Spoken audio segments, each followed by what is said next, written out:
शारदा देवी ने घर में सभी लोगों को एक साथ इकट्ठा किया तो छोटी बहू नंदनी ने अपने पति विवेक के कान में धीरे से पूछा, आज क्या बात है जी? माँ जी ने सबको एक साथ क्यों बुलाया है? तो विवेक ने थोड़ा उसकी तरफ झुकते हुए कहा, जब भी माँ को कोई बात पसंद नहीं आती या उन्हें किसी बात का बुरा लगता है तब वो हम सबको ऐसे ही इकट्ठा करती हैं। आज भी शायद कोई ऐसी ही बात है। नंदनी ने फिर धीरे से पूछा, और अगर उन्हें कोई बात बुरी लग जाए तो वो क्या करती हैं?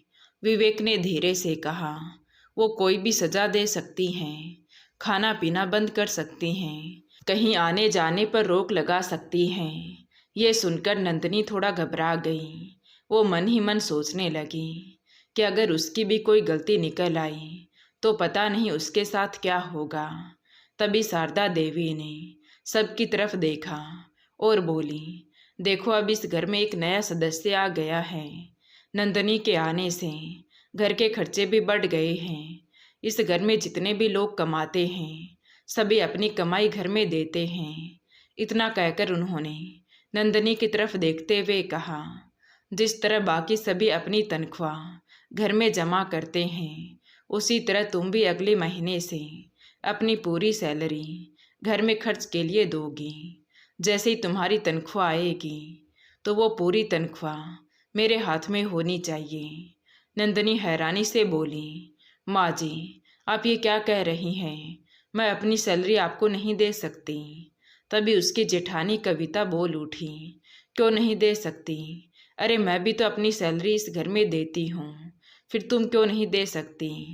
नंदनी ने सबकी तरफ देखते हुए कहा, आप सब जानते हैं कि मेरी सैलरी में से मेरी मम्मी की दवाइयों का खर्चा चलता है। ये सुनते ही शारदा देवी ने गुस्से में कहा, हमने तुम्हारी माँ की जिम्मेदारी नहीं ली है। अपने भाई से कहो कि कोई नौकरी करे और अपनी माँ का खर्चा उठाए। नंदनी ने विवेक की तरफ देखा और बोली, मैंने शादी से पहले ही तुम्हें बता दिया था कि मैं अपनी मम्मी का खर्चा उठाऊंगी। अभी मेरा भाई पढ़ाई कर रहा है, जैसे ही उसकी पढ़ाई पूरी होगी और नौकरी लग जाएगा मैं घर पर पैसे देना बंद कर दूंगी। विवेक ने शांत स्वर में कहा, तुमने जो कुछ भी कहा था मुझे याद है नंदनी, लेकिन मैं थोड़ी ना तुमसे पैसे मांग रहा हूँ।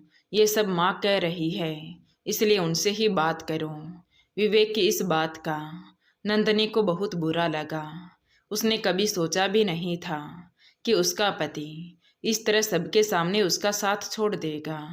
नंदनी अपनी जगह से उठते हुए सख्त आवाज में बोली, मैं घर पर अपनी पूरी कमाई नहीं दूंगी। मैं अपने पति की जिम्मेदारी हूँ और मेरा खर्चा मेरे पति की जिम्मेदारी है। तभी कविता भी अपनी सास की तरफ देखकर बोली, अगर छोटी बहू अपनी कमाई नहीं देगी तो मैं भी अब अपनी सैलरी नहीं दूंगी। शारदा देवी ने दोनों की तरफ घूरते हुए कहा, तुम दोनों अच्छी तरह जानती हो कि अगर तुमने ऐसा किया तो मैं क्या कर सकती हूँ। तभी नंदनी ने धीरे से पूछा, क्या कर सकती हैं माँ जी आप? तो शारदा देवी ने गुस्से से कहा, आज से तुम दोनों इस घर में खाना नहीं खाओगी और ना ही इस घर की कोई चीज़ इस्तेमाल करोगी, ना शैम्पू ना साबुन और ना ही कोई दूसरी चीज़। ये सुनकर नंदिनी ने अपने ससुर गोपाल जी की तरफ देखते हुए कहा, पिताजी ये कैसा नियम है? अगर पति कमाता है तो अपनी पत्नी का खर्चा उठाना भी उसकी जिम्मेदारी है, चाहे पत्नी कमाती हो या नहीं। तो गोपाल जी ने शांत स्वर में कहा, मैं इस मामले में कुछ नहीं कर सकता बहू। शुरू से ही इस घर की जिम्मेदारी तुम्हारी सास के हाथ में है। तभी शारदा देवी खड़ी होकर बोली, कल से तुम दोनों इस घर में कुछ नहीं खाओगी। अगर तुमने घर का खाना खाया या कोई सामान इस्तेमाल किया तो उसका पैसा देना होगा। इतना कहकर वो अपने कमरे में चली गई। नंदनी भी गुस्से में पैर पटकते हुए अपने कमरे में चली गई। कुछ देर बाद जैसे ही विवेक कमरे में आया तो नंदनी ने गुस्से में कहा, मैंने शादी से पहले ही तुम्हें सब कुछ बता दिया था कि मैं अपनी कमाई से अपनी मम्मी का खर्चा उठाऊंगी, फिर बाहर तुमने मेरा साथ क्यों नहीं दिया? देखो नंदनी, अगर मैं कुछ बोलता तो हो सकता है माँ आगे से मुझे बाइक में डीजल भरवाने के पैसे भी ना देती। शायद मुझे भी सजा मिल जाती, एक वक्त का खाना बंद कर देती, या फिर मुझे छत पर सोने के लिए कह देती। अब बताओ मैं क्या करता। नंदनी ने गुस्से से उसकी तरफ देखा और बोली, तुम हमेशा अपनी माँ के सहारे ही रहना चाहो तो फिर शादी ही क्यों की, उनके साथ ही रहना चाहिए था। इतना कहकर उसने चादर मुंह पर खींच ली और दूसरी तरफ मुंह करके लेट गई। अगली सुबह घर की दोनों बहुएं हमेशा की तरह जल्दी उठ गई और घर के सारे काम निपटाने लगी। उन्होंने पूरे परिवार के लिए नाश्ता तैयार किया। जब घर के सभी लोग नाश्ता करके उठ गए तब नंदनी और उसकी जेठानी कविता खुद खाने के लिए बैठी। तभी नंदनी की ननद नेहा ने दोनों के सामने से प्लेट खींचते हुए कहा, कल रात माँ ने जो कहा था शायद तुम दोनों भूल गई हो। जब तक तुम अपनी कमाई घर में नहीं दोगी तब तक इस घर का खाना नहीं खा सकती। नंदनी ने बिना घबराए नेहा के हाथ से अपनी प्लेट वापस ले ली और शांत लेकिन दृढ़ आवाज में बोली, इस घर में खाना खाना हमारा अधिकार है और ये अधिकार हमसे कोई नहीं छीन सकता। इतना कहकर वो अपनी प्लेट उठाकर अपने कमरे में चली गई। अंदर से दरवाज़ा बंद किया और आराम से खाना खा लिया। कुछ देर बाद वो बाहर आई, प्लेट रसोई में रखी, अपना बैग उठाया और दफ्तर चली गई। उधर कविता ननद के गुस्से और डर की वजह से बिना कुछ खाए ही ऑफिस चली गई। उस शाम जब नंदनी दफ्तर से वापस लौटी तो उसने देखा कि रसोई के दरवाजे पर ताला लगा हुआ था। वो सीधा अपनी सास शारदा देवी के पास गई और बोली, माँ जी, रसोई में ताला क्यों लगाया है? तो शारदा देवी ने ठंडे स्वर में जवाब दिया, ताकि तुम दोनों चुपके से अंदर जाकर कुछ खा ना लो। जब तक पैसे नहीं दोगी तब तक तुम्हें कुछ नहीं मिलेगा। कविता पहले ही ऑफिस से थक कर आई हुई थी। उसके चेहरे की थकान साफ बता रही थी कि उसने सुबह से कुछ नहीं खाया है। तभी नंदनी ने अपनी सास की तरफ देखते हुए कहा, तो क्या बाकी लोग भी खाना नहीं खाएंगे?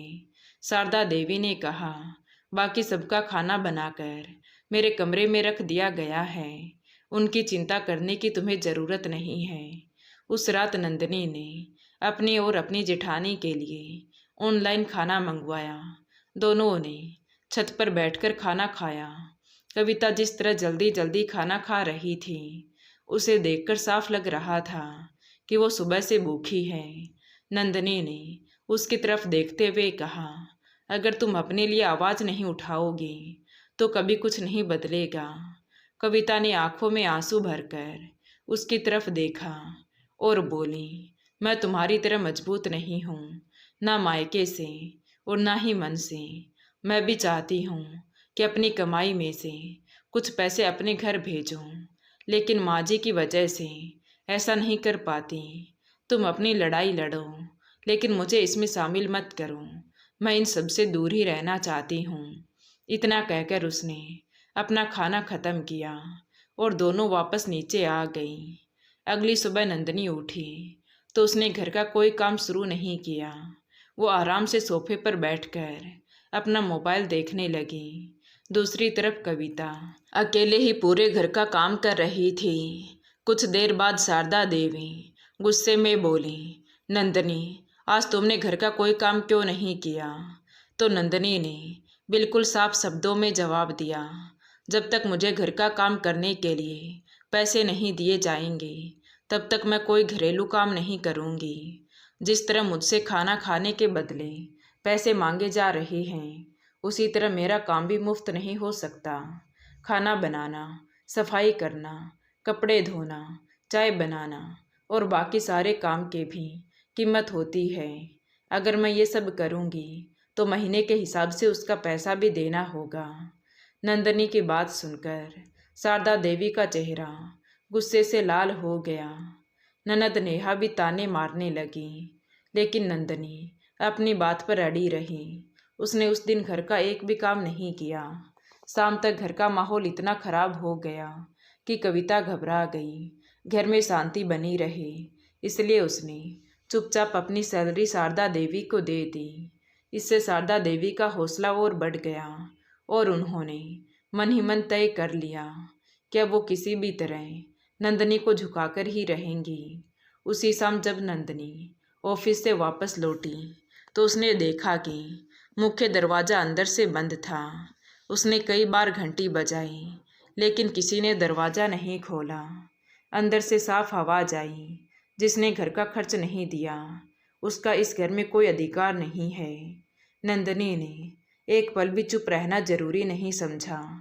वो गेट के सामने खड़ी होकर ऊंची आवाज़ में मोहल्ले वालों को बुलाते हुए बोली, सुनिए, आप सब देखिए, इस घर में बहू से पैसे भी मांगे जाते हैं और उससे काम भी कराया जाता है और फिर भी उसे घर से बाहर निकाल दिया जाता है। उसकी आवाज़ सुनते ही आसपास के लोग अपने अपने घरों से बाहर निकलने लगे। कोई खिड़की से झांकने लगा तो कोई बालकनी में आ गया और कोई गेट के बाहर खड़ा होकर तमाशा देखने लगा। औरतों के बीच कानाफूसी शुरू हो गई। शारदा देवी की इज्जत धीरे धीरे पूरे मोहल्ले में चर्चा का विषय बनने लगी। अंदर खड़े गोपाल जी सब कुछ देख रहे थे लेकिन उनमें कुछ बोलने की हिम्मत नहीं थी। वहीं बाहर नंदनी पूरे आत्मविश्वास के साथ खड़ी थी। उसके चेहरे पर ना डर था और ना ही घबराहट, बल्कि ऐसा आत्मविश्वास था जो पूरे मोहल्ले की खामोशी को चीरता चला जा रहा था। वो ऊंची आवाज में बोली, देख लीजिए बहनों, यही है इस घर का इंसाफ। कमाने वाली बहू से पहले पैसे मांगे गए, फिर उससे काम करवाया गया और अब उसे घर से बाहर निकाल दिया गया। उसकी बातें सुनकर आसपास की महिलाएं अपने अपने घरों की खिड़कियों से झांकने लगीं। कोई बालकनी में आ गई तो कोई अपने दरवाजे के बाहर खड़ा हो गया। तभी सामने वाले घर के शर्मा जी, जो मोहल्ले में अपनी राय देने के लिए जाने जाते थे, आगे आए और बोले, ये तो बिल्कुल गलत है। किसी महिला को इस तरह घर के बाहर खड़ा करना ठीक नहीं है।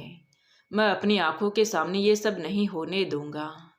उनकी पत्नी ने तुरंत अपना मोबाइल निकाला और बिना किसी से कुछ पूछे पुलिस को फ़ोन कर दिया।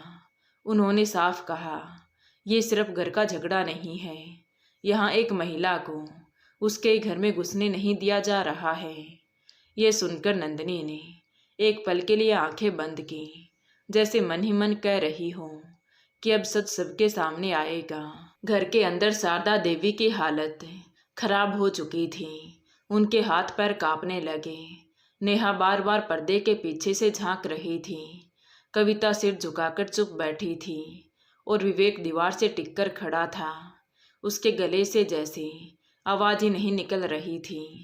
करीब 10 मिनट बाद पुलिस आई और एक महिला पुलिस कांस्टेबल और एक सब इंस्पेक्टर वहां पहुंच गई।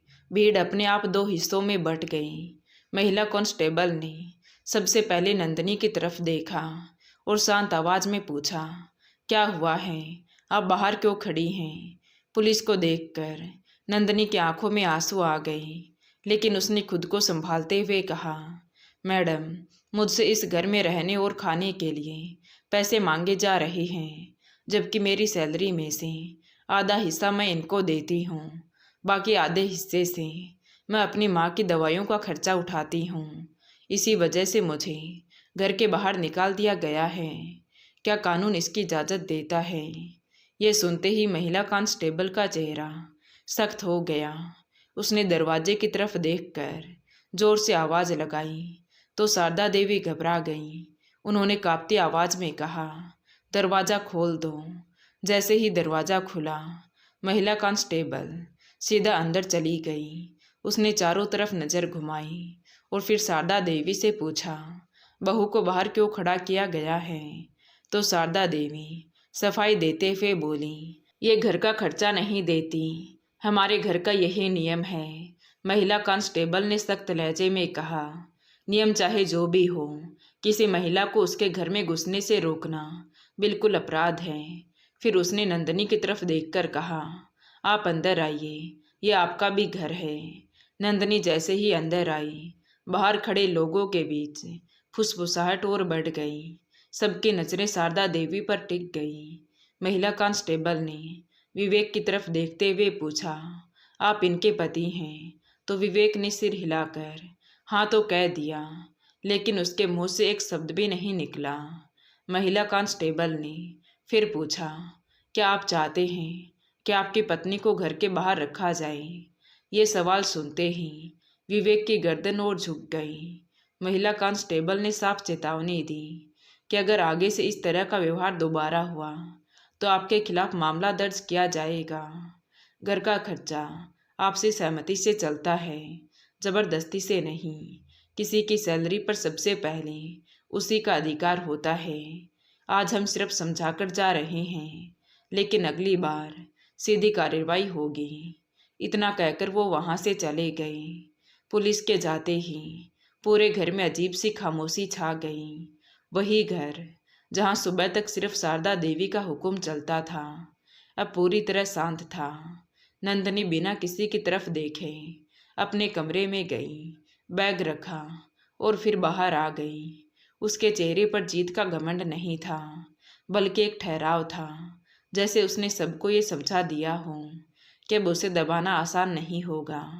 बाहर मोहल्ले में भी काफ़ी देर तक इसी घटना की चर्चा होती रही। पहली बार इस घर के लोगों को एहसास हुआ कि जब एक कमाने वाली बहू अपने सम्मान के लिए खुलकर आवाज़ उठाती है, तो वर्षों से चली आ रही गलत सोच भी लोगों के सामने उजागर हो जाती है। पुलिस की गाड़ी गली से निकल गई और धीरे धीरे भीड़ भी अपने अपने घर लौटने लगी। लेकिन घर के अंदर उठा तूफान अभी शांत नहीं हुआ था। दरवाज़ा बंद होते ही विवेक ने गहरी सांस लेकर कहा, मुझे ये बात समझने में बहुत देर हो गई, लेकिन आज मुझे एहसास हो गया कि अगर मैं अभी भी चुप रहा तो जिंदगी भर खुद को माफ़ नहीं कर पाऊंगा। फिर उसने पूरे परिवार की तरफ देखते हुए साफ शब्दों में कहा, मैं नंदनी को लेकर यहाँ से जाऊंगा और अलग रहूंगा। पत्नी का साथ देना कोई एहसान नहीं, बल्कि उसका अधिकार है। ये सुनते ही शारदा देवी गुस्से से बोली, अब अपने परिवार को छोड़ देगा तू, और वो भी इस लड़की के लिए? वाह, आखिर जोरू का गुलाम बन ही गया बेटा। उधर गोपाल जी रिश्तेदारों को फ़ोन करके विवेक को समझाने के लिए बुलाने लगे। सभी उसे समझाने लगे कि माँ बाप को छोड़कर जाना गलत है, समाज क्या कहेगा और लोग कैसी कैसी बातें बनाएंगे। लेकिन इस बार विवेक ने सबकी बातें चुपचाप सुनने के बाद पहली बार अपनी बात रखी। उसने कहा, मैं अपने परिवार को नहीं छोड़ रहा हूँ, मैं सिर्फ गलत बात का साथ छोड़ रहा हूँ। अगर मेरी पत्नी को हर दिन अपमान सहना पड़े तो ऐसे घर से अलग हो जाना ही बेहतर है। उसकी आवाज़ में अब डर नहीं था, सिर्फ सच्चाई थी। उस रात पूरे घर में कोई भी चैन से नहीं सो पाया। शारदा देवी का गुस्सा, नेहा के ताने और रिश्तेदारों की बातें पूरे घर में गूंजती रही। लेकिन नंदनी और विवेक के कमरे में एक अलग ही सुकून था। दोनों को पहली बार अपने फैसले पर शांति महसूस हो रही थी। अगली सुबह सूरज निकलते ही नंदनी ने चुपचाप अपना बैग तैयार किया। दोनों ने किसी से बहस नहीं की और न ही किसी को कोई सफाई दी। जाते जाते उन्होंने शारदा देवी को देखा, जो कि गुस्से में बैठी थी, लेकिन इस बार ना कोई ताना सुनाई दिया और ना ही कोई आदेश। कुछ देर में दोनों ने दरवाज़ा खोला, बाहर कदम रखा और धीरे धीरे सबकी नज़रों से ओझल हो गई। उनके जाते ही शारदा देवी रोते हुए बोली, मेरे बेटे को अपने साथ ले गई। तभी बड़ी बहू कविता ने पहली बार अपनी सास की तरफ देखते हुए कहा, माँ जी, आज आपकी हार हुई है। वो आपके बेटे को नहीं ले गई, बल्कि अपना आत्मसम्मान और अपने पति का साथ लेकर गई हैं। और अगर ऐसा ही चलता रहा तो वो दिन भी दूर नहीं है कि आपके बड़े बेटे बहू भी इस घर से चले जाएंगे। ये सुनते ही पहली बार शारदा देवी के पैरों तले जमीन खिसक गई। आज पहली बार उनके पास कोई जवाब नहीं था। तभी कविता ने आगे बढ़कर कहा, माँ जी, हम अपनी पूरी तनख्वाह आपको देते रहे, आपने कभी ये नहीं पूछा कि हमारे अपने भी कुछ सपने हैं या नहीं। अगर हम अपनी कमाई में से थोड़ा बहुत पैसा माँ की दवा के लिए भेज दें तो क्या वो गुनाह है? जिस माँ ने हमें जन्म दिया, पाल पोस कर बड़ा किया, उसके लिए थोड़ा सा सहारा बनना क्या गलत है? कहते हुए कविता की आंखों से आंसू बहने लगे। फिर थोड़ी देर रुककर बोली, माँ जी, हम पूरे घर का काम भी करते हैं और नौकरी भी करते हैं और फिर भी हमने कभी शिकायत नहीं की, लेकिन बदले में हमें सम्मान भी नहीं मिला। अगर ऐसे ही हमारे आत्मसम्मान को ठेस पहुंचाई जाएगी तो अब हम भी इस घर में नहीं रह पाएंगे। इतना कहकर कविता अपने कमरे में गई और अपना बैग निकालकर उसमें कपड़े रखने लगी। तभी उसे सामान पैक करते देखकर बड़ा बेटा अमित घबरा गया। उसने पूछा, कविता, तुम भी जा रही हो? तो कविता ने नम आंखों से कहा, मैं घर छोड़ना नहीं चाहती, लेकिन अपना सम्मान खोकर भी नहीं रह सकती। अगर आज भी कुछ नहीं बदला तो कल हमारे बच्चे भी यही सीखेंगे कि बहू सिर्फ कमाने और सेवा करने के लिए होती है। मैं ऐसी सोच के साथ नहीं रह सकती। ये सुनते ही शारदा देवी के हाथ से पानी का गिलास छूटकर जमीन पर गिर गया। उन्हें पहली बार एहसास हुआ कि एक एक करके उनका पूरा परिवार उनसे दूर होता जा रहा है। गोपाल जी भी धीरे से बोले, शारदा, अब भी समय है। रिश्ते पैसों से नहीं, प्यार और सम्मान से चलते हैं। अगर आज तुम नहीं बदली तो कल इस बड़े घर में सिर्फ हम दोनों रह जाएंगे। शारदा देवी की आंखों से आंसू निकल पड़े। उन्हें अपनी जिद, अपना अहंकार और अपनी गलतियां एक एक करके याद आने लगीं। वो दौड़कर कविता के पास गई, उसका हाथ पकड़ लिया और रोते हुए बोली, बहू मत जा, मुझे माफ़ कर दे। मैंने पैसों को रिश्तों से बड़ा समझ लिया। मैं भूल गई थी कि बहुएं घर की लक्ष्मी होती हैं, नौकरानी नहीं।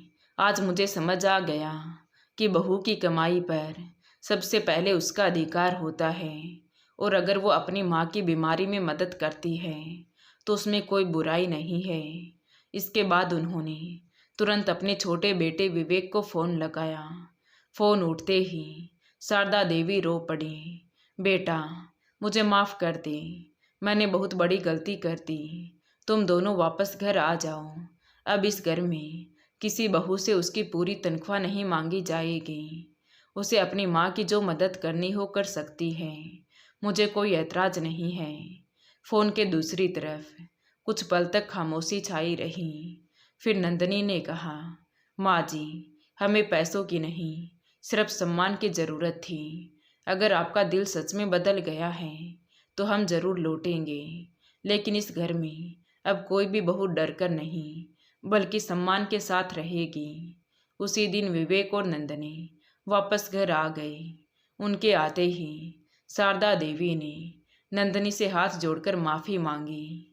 उस दिन के बाद घर का माहौल पूरी तरह बदल गया। अब घर के फैसले मिलकर होने लगे।